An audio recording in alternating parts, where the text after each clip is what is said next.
Hi hello ನಮಸ್ಕಾರ ಸ್ನೇಹಿತರೆ, welcome back to my YouTube channel. ಮತ್ತೊಂದು ಸಿಂಪಲಾದ ರೆಸಿಪಿಯ ಜೊತೆ ಬಂದಿದ್ದೀನಿ. ಈ ರೆಸಿಪಿಯನ್ನು ತಟ್ಟ ಅಂತ 5 ನಿಮಿಷದಲ್ಲಿ ಮಾಡ್ಬೋದು. ಮನೆಯಲ್ಲಿ ಬೇಕಾದದ್ದು ಖಾಲಿ ನಮ್ಮ ಹತ್ರ ನುಗ್ಗೆಕಾಯಿ ಮತ್ತು ಆಲೂಗಡ್ಡೆ ಇದ್ದರೆ ಈ ರೆಸಿಪಿ 5 ನಿಮಿಷದಲ್ಲಿ ಮಾಡ್ಬೋದು.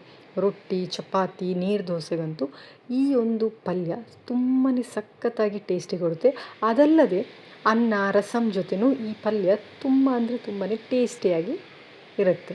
ಬನ್ನಿ ಹಾಗಾದರೆ ಈ ನುಗ್ಗೆಕಾಯಿ ಆಲೂಗಡ್ಡೆ ಪಲ್ಯವನ್ನು ಹೇಗೆ ಮಾಡೋದು ಅಂತೇಳಿ ನೋಡೋಣ. ನಿಮಗೆ ಈ ವಿಡಿಯೋ ಇಷ್ಟ ಆದರೆ, ರೆಸಿಪಿ ಇಷ್ಟ ಆದರೆ ಲೈಕ್ ಮಾಡಿ, ನಿಮ್ಮ ಫ್ಯಾಮಿಲಿ ಫ್ರೆಂಡ್ಸಿಗೂ ಶೇರ್ ಮಾಡಿ. ಫಸ್ಟಿಗೆ ನಾನೊಂದು ಕಡಾಯನ್ನು ಇಟ್ಟಿದ್ದೀನಿ, ಸ್ವಲ್ಪ ಎಣ್ಣೆಯನ್ನು ಹಾಕಿದ್ದೀನಿ. ನಂತರ ಎಣ್ಣೆ ಬಿಸಿಯಾದ ನಂತರ ಸ್ವಲ್ಪ ಕರಿಬೇವು, ಆನಂತರ ಉದ್ದ ಅಂದರೆ ರೆಡ್ ಬ್ಯಾಡಗಿ ಚಿಲ್ಲಿ, ಸ್ವಲ್ಪ ಜೀರಿಗೆ, ಸ್ವಲ್ಪ ಸಾಸಿವೆಯನ್ನು ಮೊದಲಿಗೆ ಹಾಕಬೇಕು ಒಗ್ಗರಣೆ ಥರ. ಆನಂತರ ಒಂದು ಕಟ್ ಮಾಡಿದಂಥ ಈರುಳ್ಳಿ, ಒಂದು ಕಟ್ ಮಾಡಿದಂಥ ಟೊಮೆಟೊ ಇಷ್ಟನ್ನು ಹಾಕಿ ಚೆನ್ನಾಗಿ ಫ್ರೈ ಮಾಡಬೇಕು ಮೊದಲು.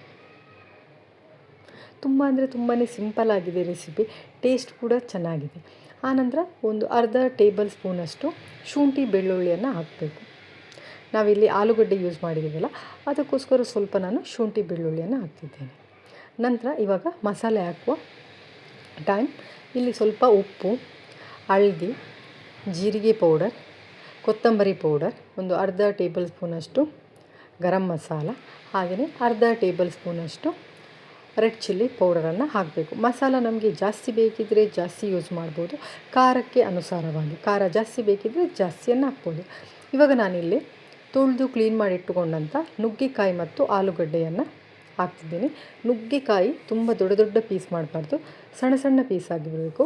ಆಲೂಗಡ್ಡೆ ಕ್ಯೂಬಲ್ಲಿ ನಾವು ಕಟ್ ಮಾಡಬೇಕು, ಕ್ಯೂಬ್ ಥರ ಇರಬೇಕು. ಇವಾಗ ಇದು ಬೇಯಲಿಕ್ಕೆ ಎಷ್ಟು ಬೇಕಷ್ಟು ನೀರನ್ನು ಹಾಕಬೇಕು. ನುಗ್ಗೆಕಾಯಿ ಮತ್ತು ಆಲೂಗಡ್ಡೆ ಚೆನ್ನಾಗಿ ಬೇಯಬೇಕಲ್ವ, ಅದಕ್ಕೋಸ್ಕರ. ನೋಡಿ, ಒಮ್ಮೆ ಸ್ವಲ್ಪ ಬೆಂದಿದೆ, ಸ್ವಲ್ಪ ಇನ್ನೂ ಕರೆಕ್ಟಾಗಿ ಬೆಂದಿಲ್ಲ. ಅದಕ್ಕೆ ಬೇಕಿದ್ದರೆ ಸ್ವಲ್ಪ ನೀರನ್ನು ಆ್ಯಡ್ ಮಾಡ್ಬೋದು. ಮಸಾಲೆ ಏನಾದರೂ ಕಮ್ಮಿ ಇದ್ದರೆ ಮಸಾಲೆಯನ್ನು ಕೂಡ ಆ್ಯಡ್ ಮಾಡ್ಬೋದು. ಇವಾಗ ನಾನು ಇದಕ್ಕೆ ಒಂದು ಅರ್ಧ ಲಿಂಬೆ ರಸವನ್ನು ಹಾಕಿದ್ದೇನೆ. ಆನಂತರ ಕೊತ್ತಂಬರಿ ಸೊಪ್ಪು, ಉಪ್ಪು ಖಾರ ಏನಾದರೂ ಕಮ್ಮಿ ಇದ್ದರೆ ಹಾಕ್ಕೊಳ್ಬೋದು. ಹಾಗೆಯೇ ಆಲೂಗಡ್ಡೆ ಮತ್ತು ನುಗ್ಗೆಕಾಯಿ ಬೇಯಲಿಲ್ಲ ಅಂದರೆ ಸ್ವಲ್ಪ ನೀರನ್ನು ಹಾಕಿ ಇನ್ನೂ ಸ್ವಲ್ಪ ಹೊತ್ತು ಬೇಯಿಸ್ಕೊಳ್ಬೇಕು. ನೋಡಿ, ಇಲ್ಲಿ ಆಲೂಗಡ್ಡೆ ಮತ್ತು ನುಗ್ಗೆಕಾಯಿ ಪಲ್ಯ ಸಿಂಪಲ್ಲಾಗಿ ರೆಡಿಯಾಗಿದೆ. ನೀವು ನೋಡ್ಬೋದು, ತುಂಬ ಸಿಂಪಲ್ಲಾಗಿದೆ. ಟೇಸ್ಟ್ ಹೇಗಿರ್ಬೋದು ಅಂತೇಳಿ. ಖಂಡಿತವಾಗಿಯೂ ಟೇಸ್ಟ್ ಅಂತೂ ಸೂಪರಾಗಿದೆ. ಒಮ್ಮೆ ಟ್ರೈ ಮಾಡಿ, ಮತ್ತು ನೀವೇ ನನಗೆ ಕಮೆಂಟ್ ಸೆಕ್ಷನಲ್ಲಿ ಹೇಳ್ತೀರಾ ಈ ಪಲ್ಯ ಅಂತೂ ಸೂಪರಾಗಿ ಬಂದಿದೆ ಅಂತೇಳಿ. ಈ ವಿಡಿಯೋ ರೆಸಿಪಿ ಇಷ್ಟ ಆದರೆ ಶೇರ್ ಮಾಡಿ, ಹಾಗೆಯೇ ವಿಡಿಯೋ ಹೇಗೆ ಬಂತು ಅಂತೇಳಿ ಕಮೆಂಟ್ ಸೆಕ್ಷನಲ್ಲಿ ತಿಳಿಸಿ.